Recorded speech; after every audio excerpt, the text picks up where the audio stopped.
This presentation illustrates the great cultural wealth of the knowledge found in the Vedic literatures and its relevancy in the modern world. We will show, by means of high-tech research techniques, that statements and materials presented in the ancient Vedic literatures agree with modern scientific findings, and they reveal a highly developed scientific content.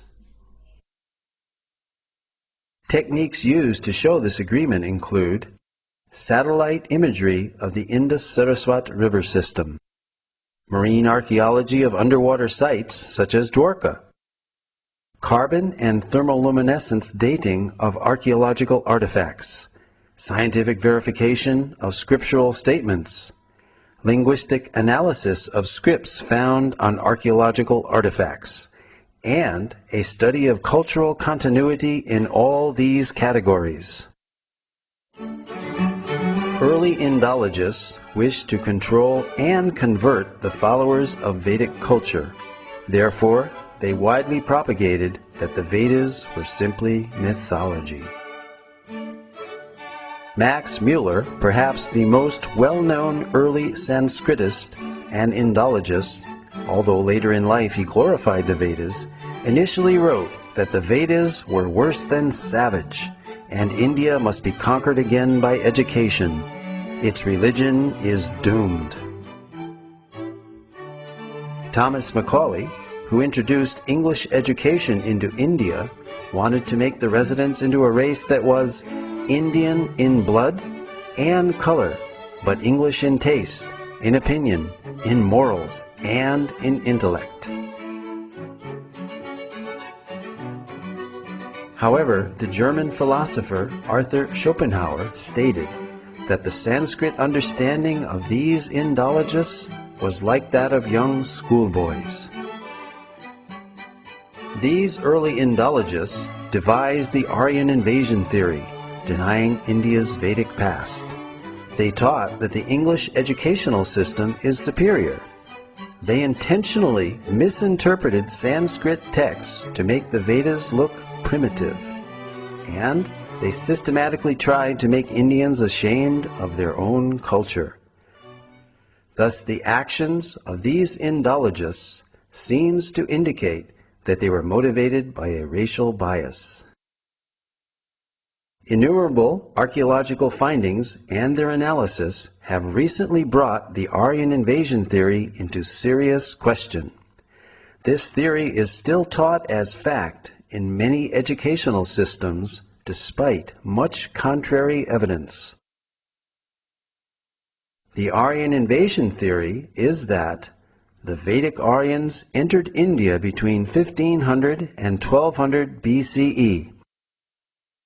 They conquered the native Dravidian culture by virtue of their superiority due to their horses and iron weapons. They imported the Vedic culture and its literatures. This Aryan invasion theory, however, deprives the inhabitants of India of their Vedic heritage. The wealth of their culture came from foreign soil. The Aryan invasion theory raises an interesting dilemma called Frawley's paradox. On the one hand, we have the vast Vedic literature without any archaeological finds associated with them. And on the other hand, we have 2,500 archaeological sites from the Indus-Saraswat civilization without any literature associated with them. A preponderance of contemporary evidence now seems to indicate that these are one and the same cultures. This certainly eliminates this paradox and makes perfect sense to an unbiased researcher. Facts which cast serious doubt on the Aryan invasion theory are: there is no evidence of an Aryan homeland outside of India mentioned anywhere in the Vedas. On the contrary, the Vedas speak of the mighty Saraswati River and other places indigenous to India. To date, no evidence for a foreign intrusion has been found, neither archaeological, linguistic, cultural, nor genetic. There are more than 2,500 archaeological sites, 2/3 of which are along the recently discovered dried-up Saraswati River bed. These sites show a cultural continuity with the Vedic literature from the early Harappan civilization up to the present-day India. Several independent studies of the drying up of the Saraswati riverbed all indicate the same time period of 1900 BCE. The significance of establishing this date for the drying up of the Saraswati River is that it pushes the date for the composition of the Rig Veda back to approximately 3000 BCE, as enunciated by the Vedic literature itself. The late dating of the Vedic literatures by Indologists is based on speculated dates of 1500 BCE for the Aryan invasion and 1200 BCE for the Rig Veda, both now disproved by scientific evidence. Max Muller, the principal architect of the Aryan invasion theory, admitted the purely speculative nature of his Vedic chronology, and in his last work, published shortly before his death, The Six Systems of Indian Philosophy, he wrote, "Whatever may be the date of the Vedic hymns, whether 1500 or 15,000 BCE, they have their own unique place and stand by themselves in the literature of the world." It can be scientifically proven that the Vedic culture is indigenous through archaeology, the study of cultural continuity, by linguistic analysis, and genetic research.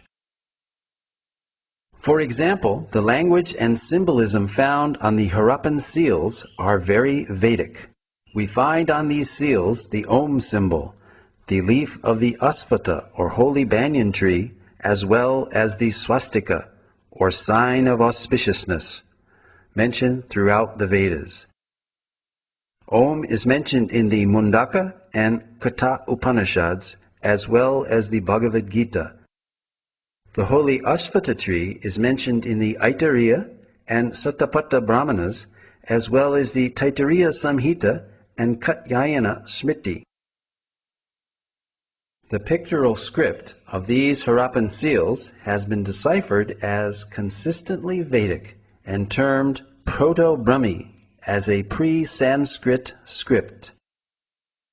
This piece of pottery from the lowest level of Harappan excavations with pre-Harappan writing is deciphered as Ila Vartite Vhara, referring to the sacred land bounded by the Saraswati River described in the Rig Veda. Additionally, other archaeological finds are culturally consistent, such as the dancing girl, whose bracelets are similar to those worn by women of northwest India today, and the 3 stone Shiva Lingas found in Harappa by M.S. Vats in 1940. The worship of the Shiva Linga is mentioned in the Mahanarayana Upanishad of the Yajur Veda and is still ardently practiced today. The Vedas were maligned by early Indologists because of their disagreement with their Eurocentric colonialist worldview, a view which produced and depended on the Aryan invasion theory. The fact that the Aryan invasion theory has been seriously challenged recently by scholars and Indologists adds credence to the Vedas as viable, accurate, and indigenous sources of information. Using modern scientific methods such as satellite imagery and dating techniques, it can be shown that the ancient statements of the Vedas are factual, not mythical, as widely propagated. High-resolution satellite images have verified descriptions in the Rig Veda of the descent of the ancient Saraswati River from its source in the Himalayas to the Arabian Sea. Pure in her course from the mountains to the ocean, alone of streams, Saraswati hath listened. The mighty Saraswati River and its civilization are referred to in the Rig Veda more than 50 times, proving that the drying up of the Saraswati River was subsequent to the origin of the Rig Veda, pushing this date of origin further back into antiquity, casting further doubt on the imaginary date for the so-called Aryan invasion. This satellite image clearly shows the Indus-Saraswati River system extending from the Himalayas to the Arabian Sea. Here, the Indus River is on the left, outlined in blue, while the Saraswati River basin is outlined in green. The black dots are the many archaeological sites or previous settlements along the banks of the now dry Saraswati River. The drying up of the Saraswati River around 1900 BCE is confirmed archaeologically. Following major tectonic movements or plate shifts in the Earth's crust, the primary cause of this drying up was due to the capture of the Saraswati River's main tributaries, the Sutlej and the Dristadvati, by other rivers. Although early studies based on limited archaeological evidence produced contradictory conclusions, recent independent studies, such as that of archaeologist James Schaffer in 1993, showed no evidence of a foreign invasion in the Indus-Saraswati civilization and that a cultural continuity could be traced back for millennia. In other words, archaeology does not support the Aryan invasion theory. Marine archaeology has also been utilized in India off the coast of the ancient port city of Dwarka in Gujarat, uncovering further evidence in support of statements in the Vedic scriptures. An entire submerged city at Dwarka, the ancient port city of Lord Krishna, with its massive fort walls, piers, wharves, and jetty, has been found in the ocean as described in the Mahabharata and other Vedic literatures. This Sanskrit verse from the Moshula Parva of the Mahabharata describes the disappearance of the city of Dwarka into the sea. After all the people had set out, the ocean flooded Dwarka, which still teemed with wealth of every kind. Whatever portion of land was passed over, the ocean immediately flooded over with its waters. Dr. S.R. Rao, formerly of the Archaeological Survey of India, has pioneered marine archaeology in India. Marine archaeological findings seem to corroborate descriptions in the Mahabharata of Dwarka as a large, well-fortified, and prosperous port city, which was built on land reclaimed from the sea and later taken back by the sea. This lowering and raising of the sea level during these same time periods of the 15th and 16th centuries BCE is also documented in historical records of the country of Bahrain. Here is a glimpse of the massive Dwarka city wall. Among the extensive underwater discoveries were a large door socket and a bastion from the fort wall. 2 rock-cut slipways of varying width extending from the beach to the intertidal zone, a natural harbor, as well as a number of olden stone ship anchors were discovered, attesting to Dwarka being an ancient port city. The 3-headed motif on this conch shell seal, found in the Dwarka excavations, corroborates the reference in the scripture Harivamsa that every citizen of Dwarka should carry a mudra or seal of this type. All these underwater excavations add further credibility to the validity of the historical statements found in the Vedic literatures. Apart from Dwarka, more than 35 sites in North India have yielded archaeological evidence and have been identified as ancient cities described in the Mahabharata. Copper utensils, iron, seals, gold, and silver ornaments, terracotta discs, and painted grayware pottery have all been found in these sites. Scientific dating of these artifacts again corresponds to the non-Aryan invasion model of Indian antiquity. Furthermore, the Matsya and Vayu Puranas describe great flooding which destroyed the capital city of Hastinapur, forcing its inhabitants to relocate in Kaushambi. The soil of Hastinapur reveals proof of this flooding. Archaeological evidence of the new capital of Kaushambi has recently been found, which has been dated to the time period just after this flood. Similarly, in Kurukshetra, the scene of the great Mahabharata war, iron arrows and spearheads have been excavated and dated by thermoluminescence to 2800 BCE, the approximate date of the war given within the Mahabharata itself. The Mahabharata also describes 3 cities given to the Pandavas, the heroes of the Mahabharata, after their exile: Paniprastha, Sonaprastha, and Indraprastha, which is Delhi's Puranakela. These sites have been identified and yielded pottery and antiquities which show a cultural consistency and dating consistent for the Mahabharata period, again verifying statements recorded in the Vedic literatures.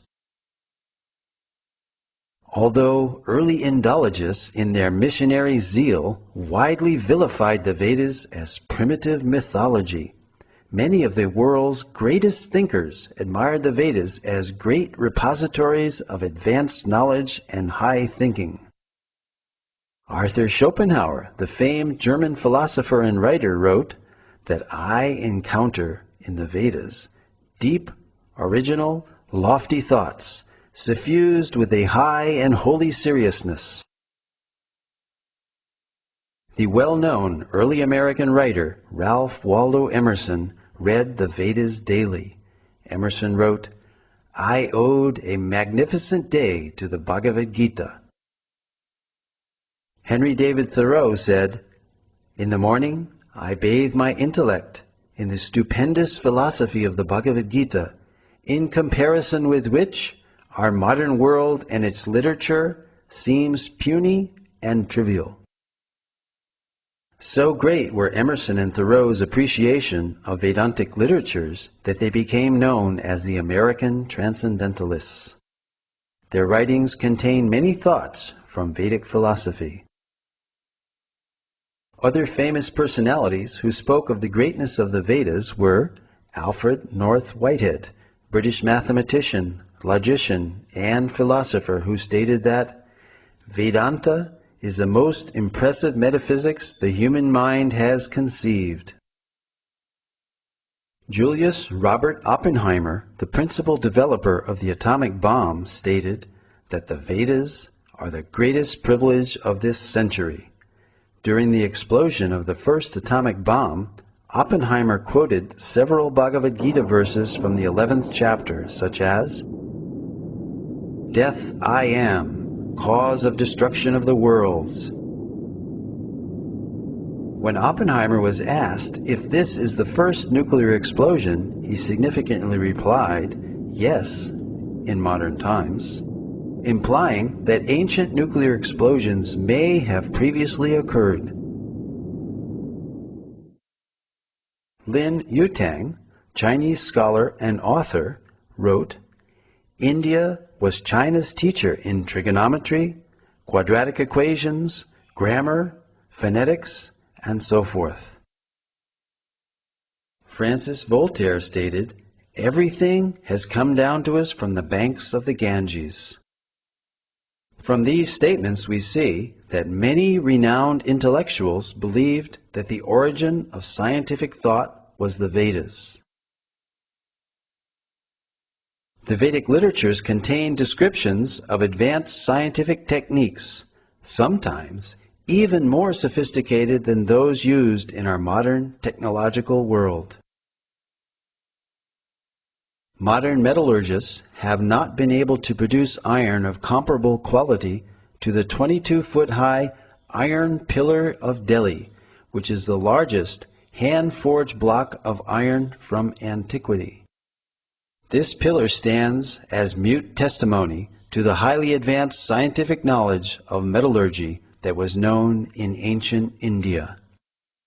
Cast in approximately the 3rd century BCE, the 6.5-ton pillar over 2 millennia has resisted all rust and even a direct hit by the artillery of the invading army of Nadir Shah during his sacking of Delhi in 1737. Vedic cosmology is yet another ancient Vedic science which can be confirmed by modern scientific findings, and this is acknowledged by well-known scientists and authors such as Carl Sagan and Count Maurice Maeterlinck, who recognized that the cosmology of the Vedas closely parallels modern scientific findings. Carl Sagan stated, "Vedic cosmology is the only one in which the time scales correspond to those of modern scientific cosmology." Nobel laureate Count Maurice Maeterlinck wrote of a cosmogony which no European conception has ever surpassed. French astronomer Jean-Claude Bailly corroborated the antiquity and accuracy of the Vedic astronomical measurements as more ancient than those of the Greeks or Egyptians, and that the movements of the stars calculated 4,500 years ago does not differ by a minute from the tables of today. The 90-foot-tall astronomical instrument known as Samrat Yantra, built by the learned king Suwai Jai Singh of Jaipur, measures time to within 2 seconds per day. Cosmology and other scientific accomplishments of ancient India spread to other countries along with mercantile and cultural exchanges. There are almost 100 references in the Rig Veda alone to the ocean and maritime activity. This is confirmed by Indian historian R.C. Majumdar, who stated that the people of the Indus-Saraswat civilization engaged in trade with Suma and centers of culture in Western Asia and Crete. An example of these exchanges is found in the inscriptions on the Heliodorus column, erected in 113 BCE by Heliodorus, a Greek ambassador to India and convert to Vaishnavism, as well as the 2nd century BCE coins of Agastocles, showing images of Krishna and Balaram. These artifacts stand testimony that Sanatana Dharma predates Christianity. This also confirms the link between India and other ancient civilizations such as Greece, and shows that there was a continuous exchange of culture, philosophy, and scientific knowledge between India and other countries. Indeed, the Greeks learned many wonderful things from India. Voltaire, the famous French writer and philosopher, stated, "Pythagoras went to the Ganges to learn geometry." Abraham Seidenberg, author of the authoritative History of Mathematics, credits the Sulba Sutras as inspiring all mathematics of the ancient world, from Babylonia to Egypt to Greece. As Voltaire and Seidenberg have stated, many highly significant mathematical concepts have come from the Vedic culture, such as the theorem bearing the name of the Greek mathematician Pythagoras is found in the Shatapatha Brahmana, as well as the Sulba Sutra, the Indian mathematical treatise written centuries before Pythagoras was born. The decimal system, based on powers of 10, where the remainder is carried over to the next column, first mentioned in the Taittiriya Samhita of the Black Yajurveda. The introduction of 0 as both a numerical value and a place marker. The concept of infinity. The binary number system, essential for computers, was used in Vedic verse meters. A hashing technique similar to that used by modern search algorithms such as Google's, was used in South Indian musicology.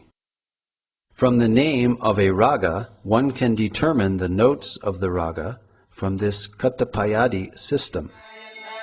The Vedas, however, are not as well known for presenting historical and scientific knowledge as they are for expounding subtle sciences such as the power of mantras.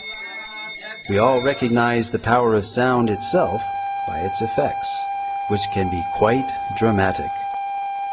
Here, a high-pitched frequency shatters a drinking glass.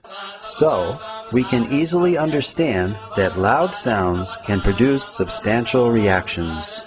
It is commonly believed that mantras can carry hidden power, which can in turn produce profound effects. The ancient Vedic literatures are full of descriptions of weapons being called by mantra. For example, many weapons were invoked by mantra during the epic Kurukshetra war, wherein the Bhagavad Gita itself was spoken. The ancient deployment of Brahmastra weapons, equivalent to modern-day nuclear weapons, are described throughout the Vedic literatures. Additionally, mantras carry hidden spiritual power which can produce significant benefits when chanted properly. Indeed, the Vedas themselves are sound vibrations in literary form and carry a profound message. Spiritual disciplines recommend meditational practices such as silent meditation, silent recitation of mantras, and also the verbal repetition of specific mantras out loud. A clinical test of the benefits of mantra chanting was performed on 3 groups of 62 subjects, males and females of average age 25. They chanted the Hare Krishna Maha Mantra 25 minutes each day under strict clinical supervision. Results showed that regular chanting of the Hare Krishna Maha Mantra reduces stress and depression and helps reduce bad habits and addictions. These results formed a PhD thesis at Florida State University. Spiritual practitioners claim many benefits from mantra meditation, such as increased realization of spiritual wisdom, inner peace, and a strong communion with God and the spiritual realm. These effects may be experienced by following the designated spiritual path. Most of the evidence given in this presentation is for the apara vidya, or material knowledge of the Vedic literatures. The Vedas, however, are more renowned for their paravidya, or spiritual knowledge, and even superior is the realized knowledge of the Vedic rishis or saints, that which is beyond the objective knowledge of modern science, knowledge of the eternal realm of Sat Chit Ananda, eternality, blissfulness, and full knowledge. But that is another presentation. For further information, please visit our website, www.gosai.com.